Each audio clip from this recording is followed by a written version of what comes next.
तो हमारे पार्लियामेंट के अंदर 43% पॉलिटिशियंस ऐसे हैं जिनके ऊपर क्रिमिनल चार्जेस हैं, और उसमें से 29% ऐसे हैं जिनके ऊपर मर्डर, रेप, फिरौती, ये सारे चार्जेस हैं। और ऐसा नहीं है कि खाली एमपीज ही हैं, हमारे एमएलए भी इसमें पीछे नहीं है। अगर मैं 2015 दिल्ली इलेक्शन की बात करूं तो उसमें 70 में से 43 नेता ऐसे जीत के आए थे जिनके ऊपर क्रिमिनल चार्जेस थे। और अगर करंट की बात करें तो 37 एमएलए ऐसे हैं जिनके ऊपर क्रिमिनल चार्जेस हैं। और ये ऐसा नहीं है कि किसी ने आरोप लगा दिया या एफआईआर है, ये वो चार्जेस हैं जो सुप्रीम कोर्ट के अंदर फ्रेम हो चुके हैं। मतलब पुलिस गई है वहां पे, उसको एविडेंस कंफर्म हुए हैं, आई विटनेसेस मिले हैं, ये वो चार्जेस हैं। ये प्रॉब्लम तो बहुत ही छोटी सी है कि पार्टीज क्रिमिनल्स को टिकट ना दें और लोग क्रिमिनल्स को वोट ना दें, लेकिन इस छोटी सी प्रॉब्लम के लिए 1999 से लड़ाई चल रही है और अभी तक इसका सोल्यूशन नहीं हुआ है। 1999 में एसोसिएशन फॉर डेमोक्रेटिक रिफॉर्म, जिसे एडीआर नाम से ज़्यादा जानते हैं लोग, इन्होंने जो भी क्रिमिनल्स हैं पॉलिटिक्स में, इनके लिए एक पीआईएल डाली दिल्ली हाई कोर्ट में, और दिल्ली हाई कोर्ट ने उसको एक्सेप्ट भी कर लिया। जब दिल्ली हाई कोर्ट ने ये पीआईएल एक्सेप्ट की थी तो ये चीज़ वहीं ख़त्म हो गई थी। ये जो नेता जिन्हें हम जिता के लाते हैं ना, ये सब लोगों ने मिल के उस पीआईएल के अगेंस्ट में सुप्रीम कोर्ट में अपील कर दी। जब सुप्रीम कोर्ट से भी इनकी अपील खारिज हो गई तो हमें वो देखने को मिला जो हमने कभी नहीं देखा था, ये सारी पार्टियां एक हो गई। जब हमारे देश की सिक्योरिटी की बात आती है, उरी अटैक हो गया, बालाकोट हो गया, या हमले वाली सिचुएशन बनती है, तब भी ये पार्टियां एक नहीं होती। लेकिन इस चीज़ के लिए ये सारी पार्टियां एक हो गई थी, और ये सारी चीज़ें एक ही जगह आके फंस जाती हैं। इंडिया के कानून के हिसाब से जब तक किसी भी आदमी के ऊपर फाइनल जजमेंट नहीं आता तब तक वो बेकसूर है, और उसी चीज़ का फायदा उठता है। अगर कोई आईएएस की तैयारी कर रहा है और उसके ऊपर क्रिमिनल चार्जेस हैं तो उसे ऑफर लेटर नहीं मिलेगा, यहाँ तक कि क्लर्क की जॉब के लिए उसको दिक्कत आ जाएगी। लाखों कैदी ऐसे हैं जिन पर अभी जजमेंट नहीं आया है, जो अंडर ट्रायल है, उनको जेल में डाल रखा है। तो ये सारी चीज़ें जो एप्लीकेबल होती हैं सिर्फ पॉलिटिशियंस के लिए होती हैं, बाकी किसी के लिए नहीं। इतने बड़े सांसदीय क्षेत्र में पार्टियों के लिए इतना मुश्किल हो जा रहा है ऐसा कैंडिडेट ढूंढना जिसका कोई क्रिमिनल रिकॉर्ड ना हो। एडीआर की रिसर्च के हिसाब से क्रिमिनल कैंडिडेट के चांसेस 3 गुना ज्यादा होते हैं जीतने के क्लीन कैंडिडेट के मुकाबले। एक क्रिमिनल कैंडिडेट मनी और मसल पावर का परफेक्ट कॉम्बो बन जाता है। पार्टी के लिए फंडिंग इकट्ठी करनी हो, self financing, black money, campaigning के लिए फाइनेंस इकट्ठा करना हो, हर एक चीज में माहिर होते हैं। इसलिए पॉलिटिकल पार्टीज की ये पहली पसंद बन जाती है। पहले लोग इतनी डिमांड में नहीं थे, पहले वही भीड़ इकट्ठी करना, बूथ कैप्चरिंग, इन्हीं सब चीज़ों तक ये लोग लिमिटेड थे। लेकिन ये जैसे जैसे इनकी वर्सेटैलिटी बढ़ती गई, ये पॉलिटिकल पार्टीज की पहली पसंद बनते गए।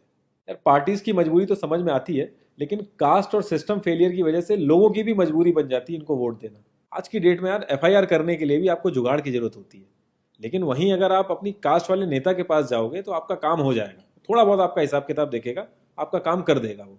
तो ये जो सिस्टम कमजोर है, ये मजबूर करता है लोगों को इन लोगों को वोट देने के लिए, और ये लोग पूरा ध्यान रखते हैं कि ये सिस्टम कभी स्ट्रांग ना हो। अगर तुम क्लोजली ऑब्जर्व करो तो हर नेता यही तो समझाने की कोशिश कर रहा है कि सिस्टम सारा खराब है, सिस्टम में ये कमियां हैं, और मैं तुम्हें इस सिस्टम से बचा लूंगा।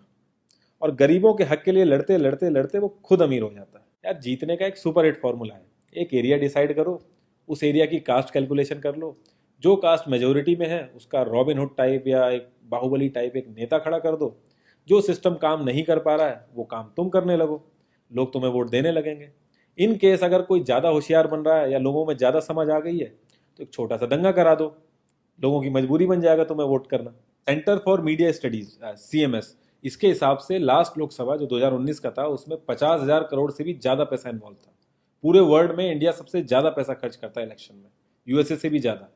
तो यार तुम्हें क्या लगता है, इतना पैसा खर्च करके कोई जब आएगा तो वो रिटर्न ऑफ इन्वेस्टमेंट नहीं देखेगा? ऐसे ये सारी पार्टीज आपस में कितना लड़ती रहती हैं, कितने वैचारिक मतभेद हैं इनके आपस में, लेकिन जब भी ट्रांसपेरेंसी इन पार्टी फंडिंग की बात आती है ये सब लोग एक जैसा राग अलापते हैं।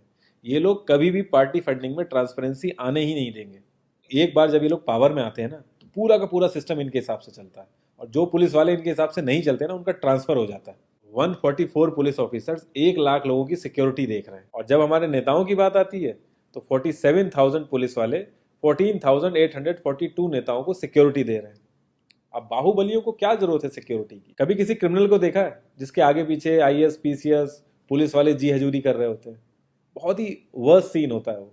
हर साल रिपोर्ट्स आती हैं कि 75% से भी ज्यादा लोगों को पुलिस पे भरोसा ही नहीं है। इंडिया एक लौती ऐसी जगह है जहां पे पुलिस को देख के इंसान सेफ फील करने की बजाय डरता है। एक 15 साल के बच्चे तक को पता है कि आईपीएल में सट्टा लगाने के लिए किसके पास जाना है, लेकिन हमारी पुलिस को नहीं पता।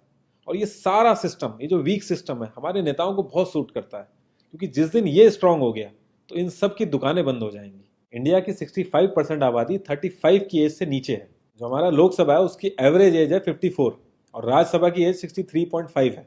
एक दो केस अगर छोड़ दें तो आम आदमी के लिए पॉलिटिक्स में घुसने का रास्ता नहीं है। अगर आप गूगल पे सर्च करोगे ना टॉप 10 यंग पॉलिटिशियंस, तो एक भी नाम उसमें ऐसा नहीं होगा जिसका कोई फैमिली से पॉलिटिकल कनेक्शन ना हो।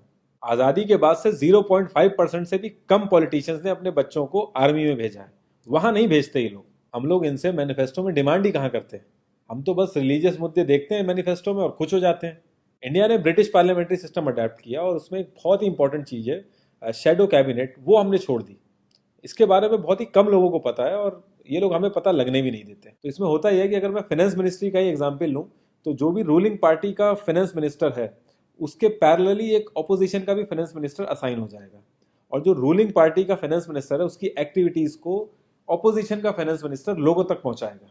और इसी तरीके से हर डिपार्टमेंट में होता है और लोगों के लिए बड़ा बेनिफिशियल रहता है ये। क्योंकि एक छोटे से छोटे काम के लिए हमारे इंडिया में बहुत सारी मिनिस्ट्री इन्वॉल्व रहती हैं, तो एक्चुअल में किस नेता की गलती है पता ही नहीं चल पाता है। इस तरीके के बहुत सारे कॉन्सेप्ट हैं जो हम लोगों को पार्टी से मैनिफेस्टो में डिमांड करने चाहिए, क्योंकि हम लोग तो हमेशा मंदिरों और मस्जिदों के लिए ही लड़ते हैं। ये सारी चीज़ें एकदम से तो सही हो नहीं जाएंगी, लेकिन एक चीज़ हमारे हाथ में है कि यार हम कम से कम किसी क्रिमिनल को तो वोट ना दें। और ऐसा तो होता नहीं कि सारे के सारे लाइन से क्रिमिनल ही खड़े हो जाते हैं। हमें बस इतना करना है कि जो भी कैंडिडेट क्रिमिनल है हमें बस उसे वोट नहीं देना है, भले ही वो हमारी फेवरेट पार्टी का हो, भले ही वो हमारी कास्ट का हो। बस एक दो बार हमें ऐसे करना है, फिर इन लोगों को टिकट ही मिलना बंद हो जाएगा पार्टियों से। जितनी रिसर्च हम अपना मोबाइल फोन खरीदने में करते हैं ना, उसकी 10% रिसर्च भी अगर हमने अपने कैंडिडेट के बारे में कर ली तो ये क्रिमिनल जितने भी हैं पार्लियामेंट में नहीं दिखेंगे, ये वहीं दिखेंगे जहां इनको होना चाहिए।